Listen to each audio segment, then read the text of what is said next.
This year's NAB AFL Draft Combine is all about the Greater Western Sydney Giants because the AFL's newest club has the top 3 picks in the National Draft, which will be held in Western Sydney on November 24. Now, the Giants head coach Kevin Sheedy was very keen to talk up the quality of talent that the new club will get in the draft next month. Look, we'll have a spread of players, there's no doubt about that, but I think really we've got to get a goal-to-goal line.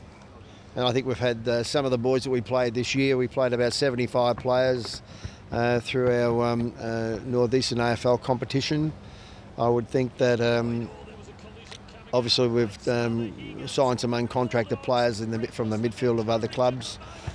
So I would think that, we'll be looking for some tall players, yeah. Speaking of tall guys, Victorian key position player Jonathan Patton is almost certain to be among the Giants' first 3 picks at next month's NAB AFL Draft in Western Sydney. Oh, it's pretty humbling, being compared to Jonathan Brown, awesome player, but, I guess we're similar styles, but I've got a long, long way to go if I'm ever in his sort of, stature of, he's a great player, so, yeah, if I ever get there, then that's good. Who's pick 1 and pick 2 and pick 3 in the end when you got to the first 3 picks?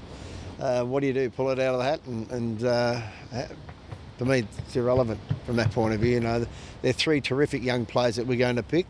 The Greater Western Sydney have been given that opportunity to build the game up here. When the players did take to the floor and get testing underway, another potential top 10 draft pick, South Australian Chad Wingard, was one of the better performers in the 20-metre sprint.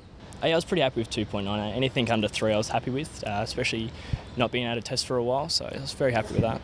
And day 2 at the Combine was rounded out when the players took part in the very tough repeat sprint test. Heaps of recruiters watching on as the players tried to impress the men who could see them on AFL lists next month.